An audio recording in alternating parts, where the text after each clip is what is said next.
Bonjour à tous et bienvenue sur la chaîne Bookscenaria. Donc bonjour à tous, on se retrouve pour un petit challenge, un petit tag que j'ai vu sur pas mal de chaînes et surtout en premier sur la chaîne des pépites de Gladys. Je vous mets sa vidéo juste ici. Qui en fait, je suis tombée sur son challenge comme ça parce que je regarde ses vidéos dernièrement. Et en fait, le challenge, le tag m'a fait trop envie, j'avais trop envie de le faire.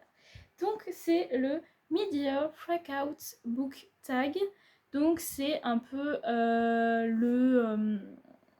la petite mise au point de la milieu d'année, où est-ce qu'on en est. Où on a plein de catégories, où vous deviez choisir un livre par catégorie et faire une petite mise au point aussi sur l'objectif de vos lectures. Donc on va commencer par ça. Mon objectif de livre sur Goodreads cette année, je me suis mis à 50. D'habitude, je suis plus sur 100. Mais comme j'ai beaucoup de pannes de lecture ces derniers temps, j'ai préféré me mettre à 50 et essayer de faire un objectif atteignable. Et que si on va plus loin, bah, c'est très cool. Mais que au moins, je me sens pas déçue de pas arriver à faire l'objectif. Si j'arrive à atteindre 100 en ayant mis 50, je serai très heureuse.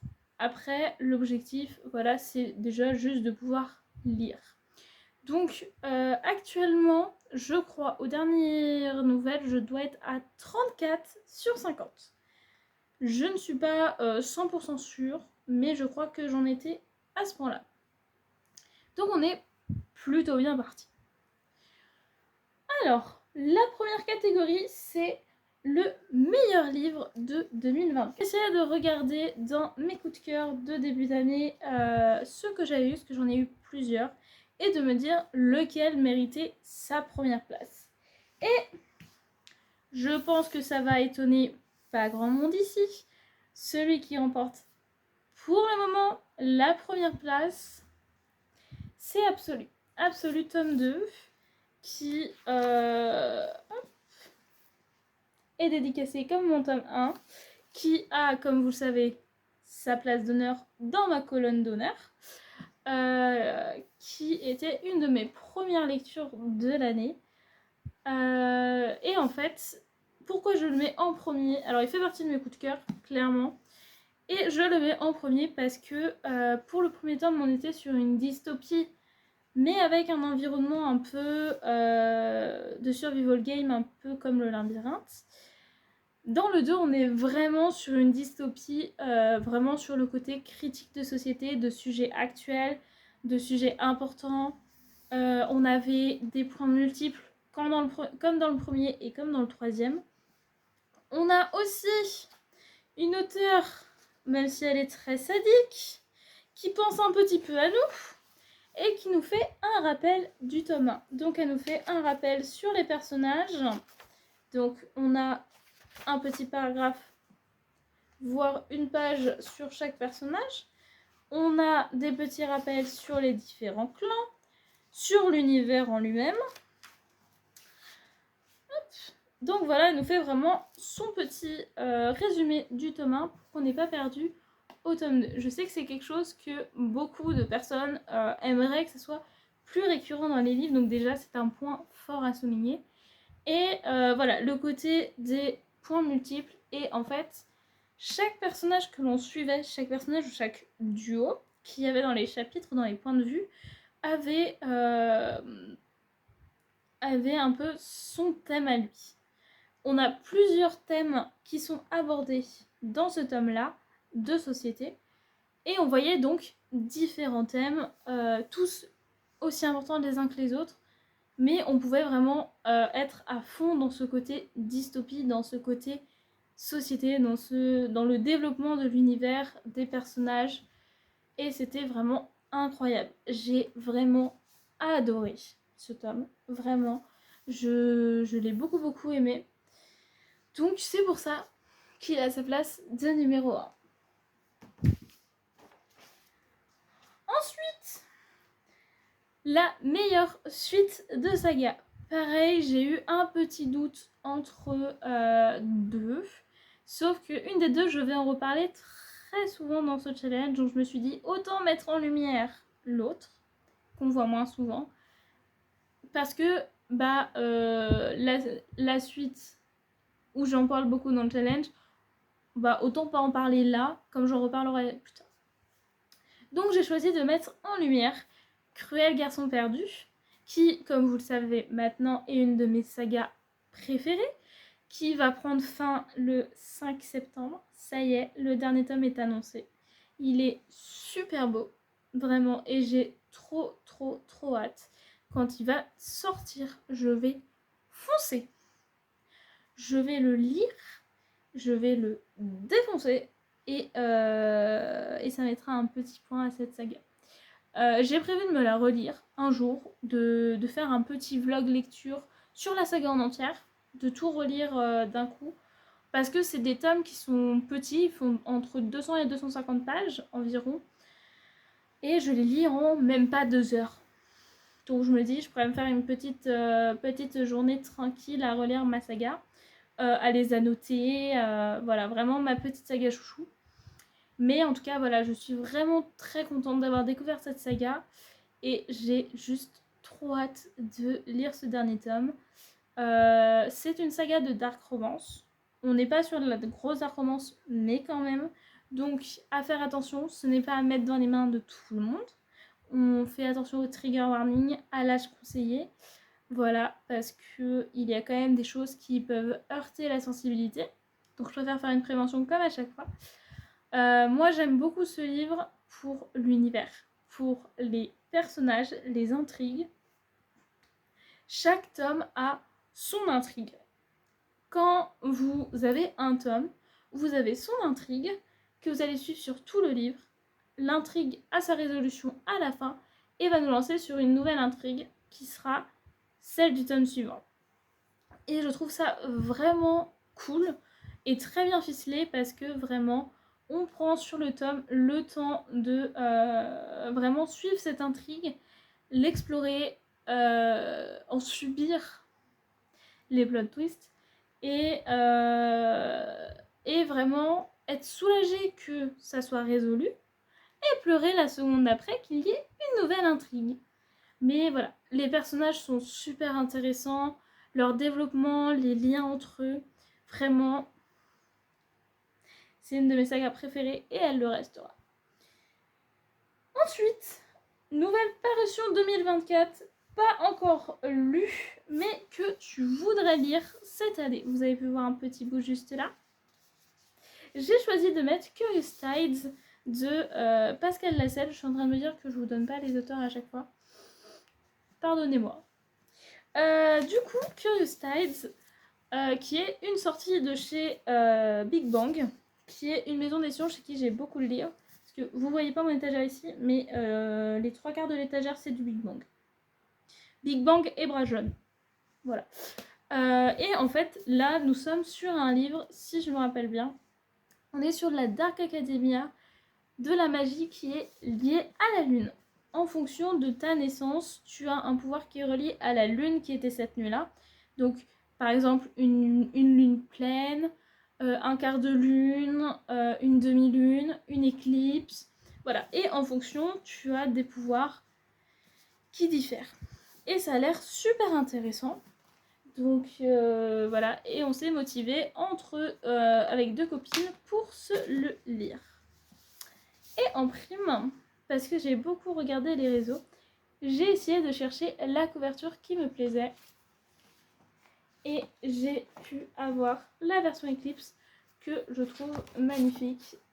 Voilà, j'aime beaucoup l'Eclipse, mais j'aimais beaucoup les photos qui étaient là. Parce que en dehors que ici on a vraiment un beau paysage avec une éclipse et la mer en bas, les photos derrière n'étaient pas pareilles aussi. Donc je me suis dit autant faire la petite soluce que j'ai vue pour avoir la version qui me tentait. Maintenant, je n'ai plus qu'à attendre pour le lire, mais j'espère qu'il sera lu cette année. Normalement, c'est prévu. Ensuite, la parution que j'attends le plus cette année, avec beaucoup d'étonnement, le tome 3 d'Absolu. Donc pour le moment, nous n'avons pas de couverture, donc je peux rien vous afficher du tout. Mais le tome 3 est prévu pour la fin d'année, donc je dirais vers septembre-octobre. Je pense, je ne sais pas. On attend des nouvelles de Margot et de Big Bang. On attend, mais c'est... alors, il y a plusieurs livres qui me tentaient réellement, comme par exemple la suite de Cruel Garçon Perdu, qui arrive aussi cette année.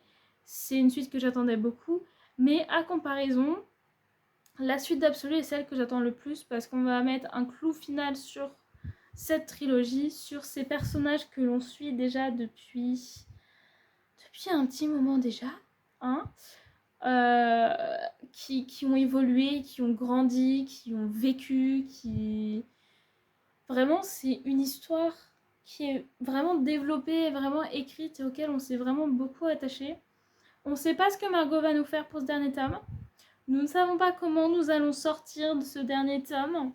Mais tout ce qu'on peut faire, c'est espérer et attendre. Mais c'est vraiment la sortie que j'attends le plus de cette année. Nous allons parler un peu plus négatif. Ma plus grosse déception de cette année. C'est un livre que j'ai essayé d'en parler le moins possible. Ça m'est arrivé d'en parler avec des proches, mais j'ai essayé de pas trop en parler quand même. Voilà, parce que j'avais pas forcément l'envie. Ma plus grosse déception cette année, parce que je suis pas quelqu'un qui aime pas des livres en général. C'est très rare, voire ça arrive jamais que j'abandonne un livre. Et c'est très rare que je n'aime pas un livre, voire que j'en suis déçue. Je suis un très bon public en général. Et en général, j'achète des livres qui vont me plaire. Donc, c'est vraiment pas quelque chose qui arrive fréquemment. Mais là, j'ai eu une grosse déception en début d'année sur ACOTAR, le tome 2. Donc, un palais de colère et de... Je sais plus le titre en entier, un palais de colère et de brume. Je ne sais plus. Mais en tout cas, c'est ACOTAR tome 2. J'avais bien aimé le tome 1. Franchement, il était cool, il était sympa. Le tome 2, je l'ai trouvé... Alors, rappel, c'est mon avis. C'est mon avis, mon opinion. Et ça ne regarde que moi. Que vous l'ayez adoré, aimé, détesté, pas lu, chacun pour ce qu'il veut. Moi, je ne l'ai pas aimé et ce que je vais vous dire, c'est ce que moi j'ai ressenti. Vous avez peut-être pas ressenti la même chose. Je sais que j'ai des proches qui ont adoré. Voilà, chacun son opinion.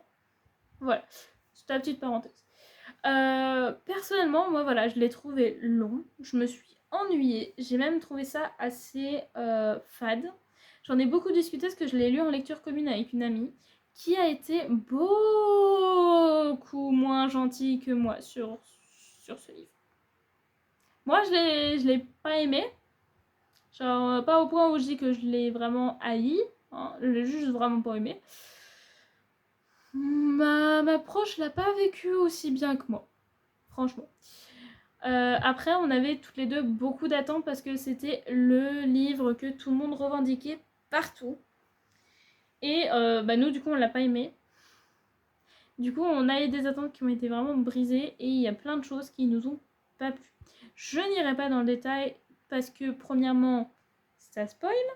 Et deuxièmement, parce que j'ai pas envie de rentrer dans les détails. J'en ai déjà discuté avec des personnes, ça me suffit amplement. Mais voilà, moi vraiment je l'ai traîné en plus. Il faisait un peu plus de 700 pages, donc on est passé de 400-500 pages à 700 et des brouettes. Donc c'est déjà pas mal. Et vraiment voilà, je l'ai trouvé long, je l'ai trouvé assez plat, je rentrais pas dedans, les personnages étaient pas... Ouais non franchement, il y a plein de choses qui m'ont dérangée. Donc voilà, c'était ma grosse déception. Et ma plus grande surprise, alors j'ai eu beaucoup de coups de cœur, mais pour le coup, il y a un livre où j'ai été surprise de l'apprécier. Ça n'a pas été un coup de cœur, mais ça a été une bonne lecture, vraiment une très bonne lecture. C'est Demigods Academy. Je vous en ai déjà parlé, je crois. dans mon dernier objet de lecture, mais je vais vous en reparler. C'est un livre qui est sorti il y a pas si longtemps que ça. Le tome 2 est sorti il y a peu et le tome 3 va pas tarder à arriver. Oui, il y a pas beaucoup de temps que je viens de vous donner à la suite.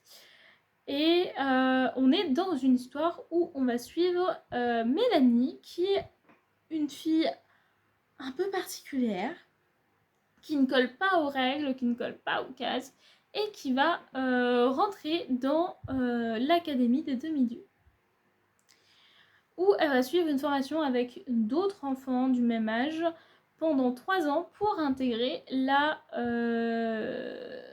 l'armée au service des dieux pour les protéger. Voilà. Ils possèdent des pouvoirs et ils vont être liés à une maison d'un dieu. Donc, Poséidon, Zeus, Aphrodite, Arès, voilà. Tous les dieux et déesses qu'on connaît, bien sûr. Moi, au début, en fait, j'étais partie avec une grosse appréhension de est-ce que ça va être un Percy Jackson copier-coller. On retrouve des similitudes de Percy Jackson, bien sûr, avec le côté demi-dieu, le côté maison des dieux où on est relié à un dieu un peu parrain ou marraine, les pouvoirs, l'école, mais en même temps, il a ses différences et franchement, c'était super cool. Ça se lit assez rapidement, je crois qu'il faisait 200 pages, même pas. La seule grosse surprise que j'ai eue après ma surprise de lecture, c'est le fait qu'il y ait 12 tomes. Donc, on est mal barré. Parce que ça va être long. Et que c'est une longue série, donc c'est beaucoup de tomes. Ça va prendre de la place dans la bibliothèque. Et ça va coûter cher. Mais c'est pas grave. Mais ça reste ma plus grosse surprise parce que je ne m'attendais pas du tout à aimer ni à réellement bien aimer. Donc franchement, c'est ma plus grosse surprise pour le moment. Ensuite, on a la catégorie nouvelle auteur-autrice préférée. Alors, j'avoue que actuellement, la personne que j'ai choisie, je ne sais pas si elle va être réellement certifiée comme nouvelle autrice préférée. Mais en tout cas, c'est une autrice dont j'apprécie beaucoup la plume. Je vous avais dit qu'il y avait une saga dont j'allais beaucoup reparler dans ce challenge. Vous êtes partis parce que là, vous allez en entendre parler plusieurs fois à la suite. Donc préparez-vous bien. La personne dont je vais parler, si vous vous en doutez un peu et que vous savez un peu quelles sont mes dernières sagas préférées, nous allons parler de Morgane Moncomble, que j'ai découvert avec la saga Season, que j'ai fini. Du coup, c'est les seuls livres d'elle que pour le moment j'ai lu. Mais j'ai une lecture commune sur l'As de cœur le mois prochain, donc en août, où on lira après du coup l'As de pique et qu'on lira sûrement ses autres romans. Je ne la décrète pas encore comme autrice préférée, mais du coup, actuellement, c'est l'autrice que j'ai lue qui m'a le plus plu sur ce début d'année. Donc, pas au point de dire que c'est une autrice préférée, que j'achèterai tous ses livres sans exception, mais quand même, je regarderai ses livres avec un petit coup d'œil pour voir s'ils se rajoutent ou pas à ma bibliothèque. Et parce que j'ai vraiment aimé sa plume, sa manière de créer les univers, les personnages, les liens. Vraiment comment elle ficelait l'histoire. Franchement, j'ai vraiment beaucoup aimé sa saga et l'écriture qu'elle avait des romans. Sachant que là, elle a écrit les 4 romans en l'espace d'1 an.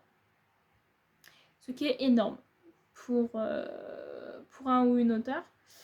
Donc, pour le moment, je la mets ici. Voilà. Ensuite, le nouveau crush fictif. Alors, on était bien chez Morgane Moncomble, hein. On y retourne. On y retourne. J'avais mis au début Cam, donc Camille, d'un printemps pour te succomber, qui est un homme, ma foi, plutôt sympathique. Et j'ai lu un été, entre-temps, et il y a un personnage qui est monté un peu plus haut que Cam. Et c'est Ezra, aussi connu sous le nom de Aoru, dans un été, qui est un personnage qui a fait un peu l'unanimité dans la lecture commune, parce qu'on était plusieurs à la lire en même temps, et nous avons tous aimé notre Aoru. En plus, déjà, on est des fans d'Aoru Pendragon du château ambulant. C'est une rêve Ghibli, oui, et dans le livre, ça l'est aussi. Et là, en plus, on a un personnage qui est relié à Haru, qui est un homme très sympathique. Du coup, on a toutes crushé dessus. Ah, franchement, on l'a vu, on est en mode... Non, mais c'est le mien, hein. On s'est toutes battues dessus. Mais voilà, franchement... Franchement, très très cool. Restons dans les nouveaux préférés. Le nouveau personnage préféré. Là, pareil, j'ai eu un peu de mal à trouver parce que je suis quelqu'un qui aime beaucoup les personnages facilement, qui m'attache à plein de personnages. Donc, pour en tirer le nouveau préféré, fallait un peu chercher. Et je suis partie sur Vayne de la saga Cruel Garçon Perdu. J'aime beaucoup les personnages dans cette saga. Franchement, surtout justement les 4 personnages masculins principaux. Mais si je devais vraiment en sortir un du lot, ça serait Vayne, qui me tarde de découvrir dans le dernier tome. Parce que le 3e tome, donc le dernier actuellement sorti, c'est celui où on a le plus découvert Vayne, où on a enfin pu en savoir plus sur lui. Parce que c'était le personnage assez fermé, qui ne parle pas de lui. Et dans le 3, dans le 2, il commençait un petit peu à s'ouvrir. Et dans le 3, on a pu en découvrir beaucoup plus sur lui. Mais c'est un personnage qui m'a tout de suite plu dans le tome 1, en fait. Et plus les tomes passaient, plus ce personnage, je m'attachais à lui beaucoup plus que les autres. Donc, c'est lui que je mets forcément en haut. Voilà, c'est un personnage qui est assez complexe et vraiment bien travaillé. Donc, franchement, je l'adore. Nous retournons dans la saga Seasons pour les 2 prochaines catégories. Donc, le livre qui t'a fait pleurer. Donc, c'est littéralement un été pour te retrouver. J'en parle dans une autre vidéo qui va bientôt sortir. Mais voilà, dans un été pour te retrouver, on a un passage qui fait plutôt mal au cœur. Je pense qu'en fonction des personnes, il nous touche plus ou moins différemment. Personnellement, avec une copine, une des personnes avec qui j'ai été en ALC, on a eu la chance de pouvoir faire de lire en parallèle en même temps. Parce que franchement, on est passé à ce moment-là et ça a été très très dur pour l'une comme pour l'autre ce moment-là. Et on a beaucoup pleuré. Voilà, j'en dirai pas plus. Mais franchement, ce passage-là, il faisait franchement assez mal. Pour contrebalancer, le livre qui t'a fait rire. Alors, pour le coup, j'avais un peu mal à me rappeler dans le début d'année si j'avais eu un livre qui m'avait réellement fait rire. Donc, j'ai essayé de chercher vraiment dans les plus récents. Et j'ai sorti donc Un printemps pour te succomber. Donc, toujours de Morgane Moncombe dans la saga Season. Où, franchement, on rigole pas mal. On est sur une trope où on a une maman célibataire. Donc, avec un enfant. C'est plutôt drôle. On a du fake dating contrat arrangé. C'est plutôt marrant entre les deux. Donc c'était vachement drôle. Il y avait des moments qui étaient assez rigolos. Donc franchement, je pense qu'actuellement, c'est un des livres qui m'a fait le plus rire sur ce début d'année. Voilà. Ensuite, le plus bel objet livre de cette année. J'en ai choisi 2. Parce que, en fait, il y en a un qui est un français et il y en a un qui est un VO anglais. Alors, je vais commencer par le VO anglais que si vous regardez mes vidéos, vous avez déjà vu. C'est The Temptation of Magic de Megan Scott des éditions Fairyloot. Voilà, que franchement, je trouve que c'est un des plus beaux. Si jamais, là c'est du foil doré, que je trouve c'est vraiment un des plus beaux qu'ils ont fait, là, depuis que j'ai la box. Voilà. Je vous le remonte, vu que c'est la catégorie qui est fait exprès. On a un de mes gros péchés mignons, un effet marbre en rouge et du foil doré. La couverture en incrustation un peu dorée. Voilà, avec des petits éléments. Mais le clou du spectacle, le clou, vraiment, c'est la dead jacket. Voilà, entre d'un côté les mains et de l'autre côté le visage qui s'efface un peu avec le monsieur derrière. Ce livre, franchement, c'est actuellement un des plus beaux de chez Fairyloot, voire le plus beau que j'ai. Et pourtant j'en ai de chez Fairyloot qui sont vraiment beaux. Mais franchement, lui, pour le moment, c'est le numéro 1 à mes yeux. Et en français, j'ai sélectionné ce petit bébé, Les braises de la guerre de Carissa Broadbent, avec une couverture en soft touch, avec du relief, les petits papillons, avec les fleurs rouges, le magnifique jaspage, le dos, pareil avec les petits reliefs. Nous avons des end papers aussi, bien évidemment. Voilà. On a la chance aussi d'avoir plusieurs petites illustrations à la fin. J'essaye de ne pas vous montrer la dernière ligne du livre, ça serait triste. Hop. Tac. Et on a aussi, alors on a les pages de chapitres qui ont des petits papillons. Et on a aussi des illustrations dans le roman, si le roman veut bien coopérer avec moi. Voilà, on a des illustrations aussi dans le roman. Voilà, qui est pour moi vraiment un des plus beaux objets livres actuellement de ma bibliothèque. L'année dernière, c'était...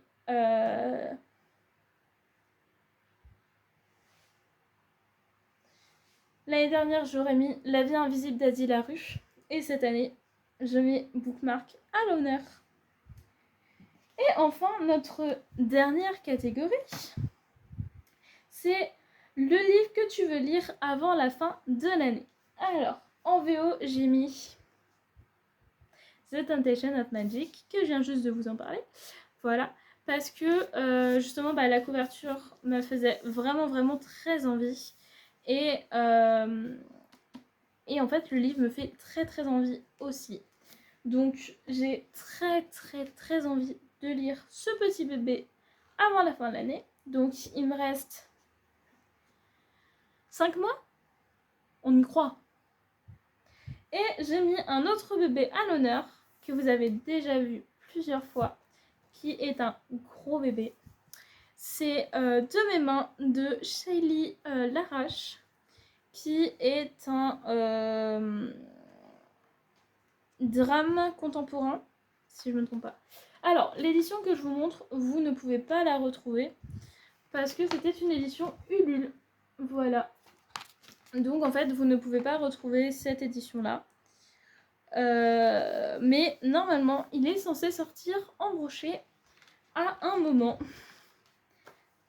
Mais voilà, donc c'est un livre qui me fait très envie, que je suis censée lire depuis plusieurs mois déjà avec des copines parce que je leur ai offert chacune un exemplaire. Parce que c'est une histoire qui nous parlait à toutes les trois et qui était vraiment dans des thématiques qui nous plaisaient. Surtout à elles deux, ça leur correspondait vraiment beaucoup plus. Et moi, juste, genre, ça m'attirait et je me suis dit, oh bah tiens, j'ai envie de tester. Alors que les filles, c'était vraiment un livre sur le résumé où ça leur parlait. Donc je me suis dit, il faut qu'on le lise ensemble. Et du coup, il faut juste qu'on le lise ensemble. Donc je me mets en objectif de le lire d'ici la fin de l'année. Est-ce que je vais y arriver ? Je sais pas. Mais en tout cas, on va essayer. En tout cas, voilà. Merci à vous d'être là. Et puis, je vous souhaite une bonne soirée, une bonne semaine et on se dit à bientôt. Salut!